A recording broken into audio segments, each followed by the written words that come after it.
Kecemasan menimbulkan kepanikan dan menimbulkan daya tahan tubuh turun, tapi kebahagiaan, hobi yang kita salurkan akan menghasilkan sistem daya tahan tubuh yang baik. Nah, saya mendengar Mbak sempat stres ini karena banyaknya serangan dari media, sosial media yang justru akan menambah parah dan menurunkan imunitas gitu Mbak ya. Iya, nah itu gimana Mbak melakukan menghindari sosial media, apakah ada sosial media distancing atau bagaimana Mbak? Udah sehat 100%? Sudah 100% alhamdulillah. Gimana bisa cerita berbagi kepada publik, kepada kita semua, bagaimana Mbak bisa survive terhadap COVID ini Mbak?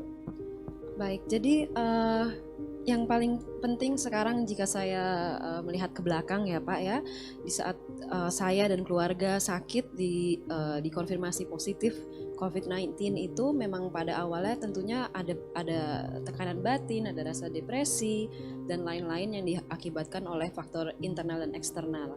Tapi memang di saat sesuatu seperti ini terjadi kepada kita semua, kita memiliki dua pilihan, kita bisa mengambil dan melihat semuanya secara negatif atau melihat semua secara positif.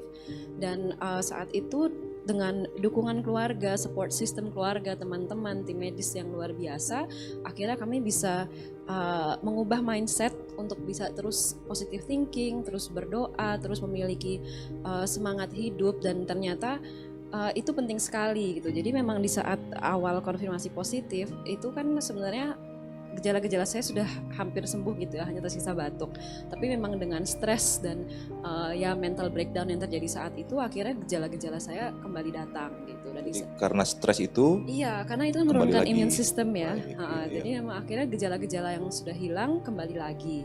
Nah, di saat saya bisa positif dan saya mulai semangat untuk sembuh, saya di dalam isolasi saya melakukan yoga, olahraga, sedikit-sedikit saya menari, saya nyanyi, semua saya lakukan. Bawa happy aktif. gitu ya? Iya, untuk bawa happy. Saya setiap hari berhubungan dengan keluarga saya melalui video call di WhatsApp dan teman-teman. Itu akhirnya di saat bisa positive thinking gitu dan semangat untuk hidup, lama-lama gejala-gejala hilang, imun sistem saya naik, akhirnya saya bisa sembuh. Jadi teman-teman juga berpengaruh untuk menaikkan. Sangat, iya, keluarga dan teman-teman dan juga memberi semangat kita gitu ya. Semuanya iya.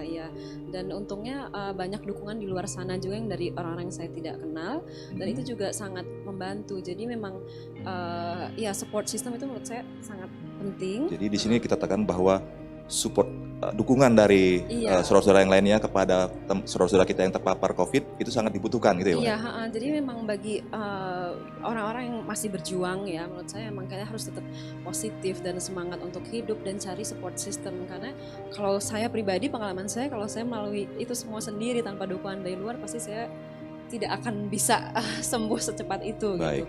Jadi memang dari dalam diri saya melakukan hal-hal seperti olahraga ringan agar tetap aktif, tetap pikiran sehat gitu ya, dan kemudian dari eksternal juga banyak faktor. Nah, saya mendengar Mbak sempat stres ini karena banyaknya serangan dari media, sosial media yang justru akan menambah parah dan menurunkan imunitas gitu Mbak ya. Iya, nah betul. Itu gimana Mbak melakukan menghindari sosial media, apakah ada sosial media distancing atau bagaimana Mbak? Iya, jadi memang pada saat itu kan semua berita tentang saya ya dimanapun itu ya, mau itu di TV, di online sampai news, punya nomor teleponnya.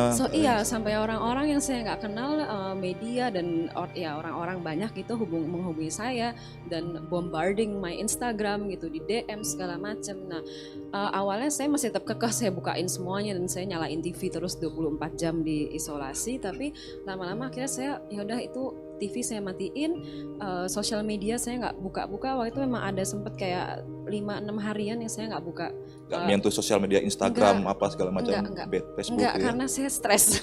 Enggak, jadi menghindari stres itu gitu. Tapi emang kemudian saya bisa ambil positifnya karena memang dari dukungan keluarga yang bilang, oke Sita, ini sudah terlanjur, semua orang tahu, kita gunakan ini untuk positive campaign untuk mengurangi kepanikan di masyarakat. Baru akhirnya saya bisa mengaktifkan kembali sosial media saya dan saya ubah mindset saya untuk melakukan hal yang positif terus gitu, bagi keluarga maupun ya bangsa Indonesia gitu. Karena saat itu kan panic mongering tuh banyak sekali gitu ya. Pakai untuk memberikan semangat bagi saudara kita yang memang sekarang sedang sakit ya. Iya, dan ya untuk mengurangi kepanikan di masyarakat sih sebenarnya gitu. Dan dengan melakukan hal yang positif itu juga membuat saya akhirnya jadi sembuh karena saya juga jadi tenang, saya merasa berguna, ada yang hal positif yang saya lakukan. Justru harusnya kan masyarakat berpikir bahwa tidak ada yang pengen sakit gitu ya. Iya, Bahwa iya, dan betul. terpapar oleh COVID-19 ini bukan aib gitu Mbak ya. Iya, dan bukan kita yang memilih ya. Jadi maksudnya itu bukan pilihan, memang siapapun bisa kena, virusnya tidak memandang bulu.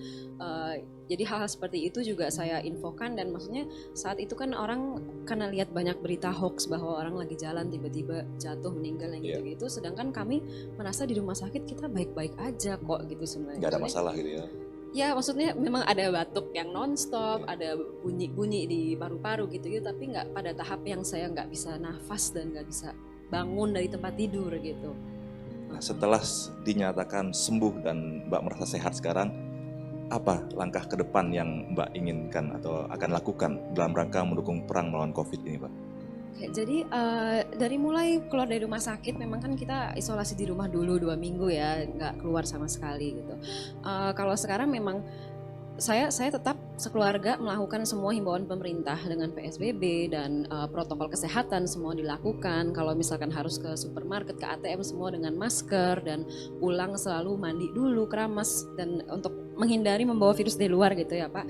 Dan selain itu juga kami sebisa mungkin melakukan hal-hal positif yang bisa membantu masyarakat secara umum gitu, entah dengan pemerintah maupun dari sekitar rumah, entah dari tim medis. Jadi sehari-hari kita masih tetap melakukan positive campaign dan sharing experience, dan juga kami bertiga juga melakukan fundraising untuk bisa membantu tim medis maupun orang-orang sekitar yang terdampak secara ekonomi gitu. Jadi hal itu tuh buat kami tuh sangat menyenangkan, dan juga jadi salah satu ya hal yang sangat kita senang lakukan gitu, untuk membantu semua orang sebanyak mungkin.